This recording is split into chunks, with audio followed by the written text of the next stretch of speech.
എല്ലാ കൂട്ടുകാർക്കും കർത്താവ് യേശു ക്രിസ്തുവിൻ നാമത്തിൽ എൻ്റെ സ്നേഹവന്ദനം. ഈ വീഡിയോയിൽ നമുക്ക് കത്തോലിക്ക സഭയുടെ ചരിത്രം എന്താണെന്ന് നോക്കാം. യേശു സ്വർഗാരോഹണം ചെയ്തതിന് 50 ദിവസങ്ങൾക്കു ശേഷം പെന്തക്കോസ്ത് ദിനത്തിൽ പരിശുദ്ധാത്മാവ് ഇറങ്ങിയപ്പോഴാണ് ഇത് ആരംഭിച്ചതെന്ന് റോമ കത്തോലിക്ക സഭ പഠിപ്പിക്കുന്നു. എന്നിരുന്നാലും കത്തോലിക്ക മതത്തെ നിർവചിക്കുന്ന പല സിദ്ധാന്തങ്ങളും വളരെ പിന്നീട് വികസിച്ചു. ഉദാഹരണത്തിന് പോപ്പിൻ്റെ ഓഫീസ്, ജപമാല ചൊല്ലുന്ന രീതി, കർത്താവിൻ്റെ അത്താഴത്തിലെ അപ്പവും പാനപാത്രവും ക്രിസ്തുവിൻ്റെ ശരീരമായും രക്തമായും മാറുന്നു എന്ന വിശ്വാസം, രൂപാന്തരീകരണം പോലെയുള്ള സിദ്ധാന്തങ്ങൾ തുടർന്നുള്ള നൂറ്റാണ്ടുകളിൽ ഉയർന്നു വന്നു.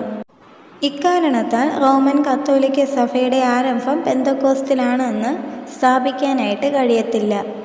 പകരം കത്തോലിക്ക മതത്തിൻ്റെ ആരംഭത്തെ AD 313 കോൺസ്റ്റന്റൈൻ മിലാൻ ശാസനയുമായോ 590 പോപ്പ് ഗ്രിഗറി ഒന്നാമൻ തൻ്റെ അധികാരത്തിന് കീഴിൽ ഭൂമികൾ ഏകീകരിച്ചതോടെ തുല്യമാകും.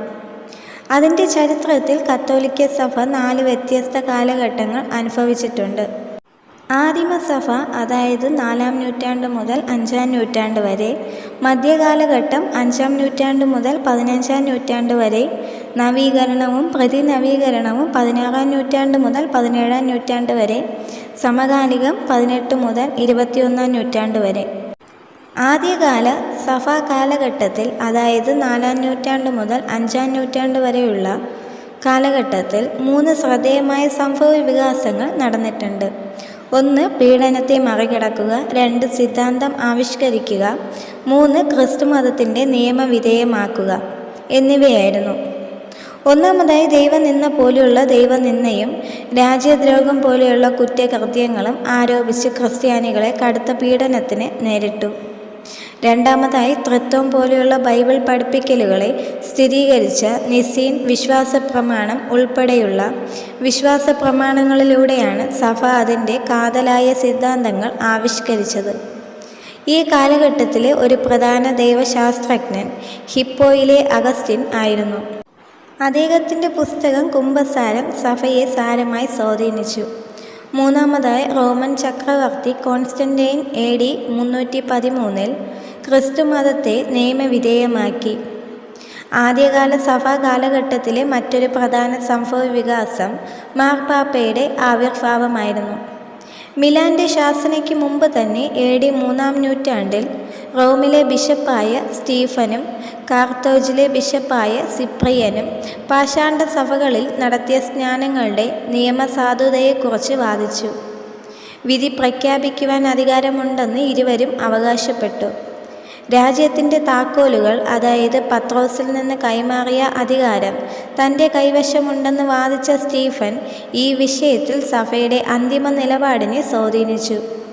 പത്രോസിൻ്റെ അപ്പോസ്തലിക അധികാരത്തിൻ്റെ പിൻഗാമിയായി റോമിലെ ബിഷപ്പിനെ സഭ ക്രമേണ അംഗീകരിക്കുന്നതിൽ ഈ സംഭവം ഒരു പ്രധാന പങ്ക് വഹിച്ചു.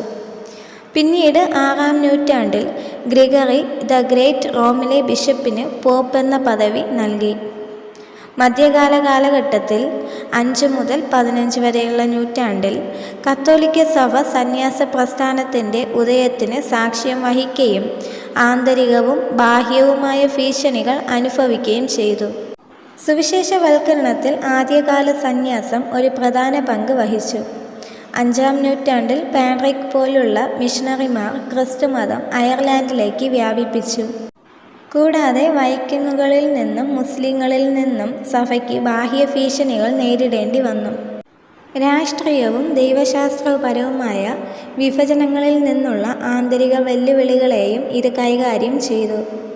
AD 1054 കിഴക്കൻ ഓർത്തഡോക്സ് സഭയും റോമൻ കത്തോലിക്ക സഭയും ഔദ്യോഗികമായി വേർപിരിഞ്ഞപ്പോൾ ഇത് വലിയ ഭിന്നതയ്ക്ക് കാരണമായി.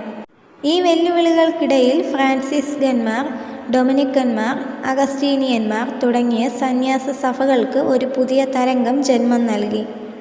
മധ്യകാലഘട്ടത്തിൽ ദൈവശാസ്ത്രപരമായ സംഭവ വികാസങ്ങൾ തുടർന്നു. ഒരു പ്രധാന ദൈവശാസ്ത്രജ്ഞൻ തോമസ് അക്വീനാസ് ആയിരുന്നു. അദ്ദേഹത്തിൻ്റെ സ്വാധീനമുള്ള കൃത്യയായ സുമ്മ തിയോളജിക്ക് കത്തോലിക്ക ദൈവശാസ്ത്രത്തെ രൂപപ്പെടുത്തുവാൻ സഹായിച്ചു. അരിസ്റ്റോട്ടിലിൻ്റെ തത്വചിന്തയെ വളരെയധികം ആധാരമാക്കി അപ്പവും പാനപാത്രവും യേശുവിൻ്റെ ശരീരമായും രക്തമായും എങ്ങനെ മാറുന്നു എന്ന് വിശദീകരിച്ചുകൊണ്ട് അപ്പവും പാത്രവും യേശുവിൻ്റെ ശരീരമായും രക്തമായും എങ്ങനെ മാറുന്നു എന്നതിനെക്കുറിച്ച് സഭയുടെ ധാരണയെ അക്വീനാസ് പരിഷ്കരിച്ചു.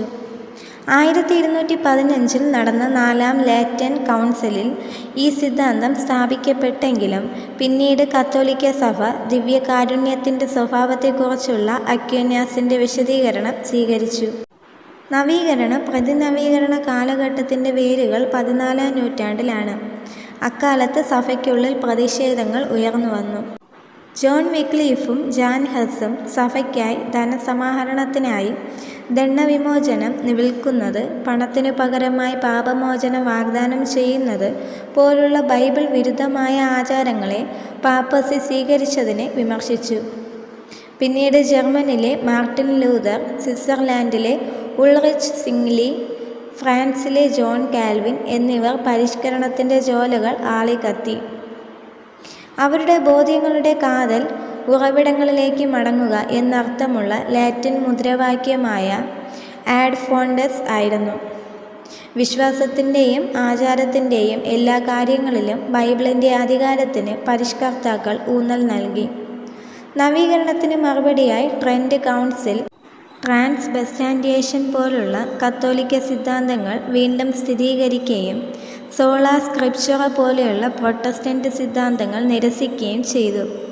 കൗൺസിൽ പുരോഹിതന്മാർക്കിടയിലെ അഴിമതിയെ അഭിസംബോധന ചെയ്തപ്പോൾ അത് പോപ്പിൻ്റെ ഓഫീസിനെയും ശക്തിപ്പെടുത്തി. അവസാനം നവീകരണ സഭയുടെ ചരിത്രത്തിലെ 2ാമത്തെ പ്രധാന പിളർപ്പായി അടയാളപ്പെടുത്തി. സമകാലിക കാലഘട്ടത്തിലെ 2 പ്രധാന കൗൺസിലുകളാണ് Vatican I Vatican II.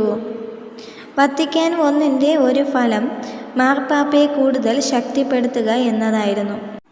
Vatican IIൻ്റെ ഒരു പ്രധാന ഫലം എക്യുമ്യാനിസമായിരുന്നു.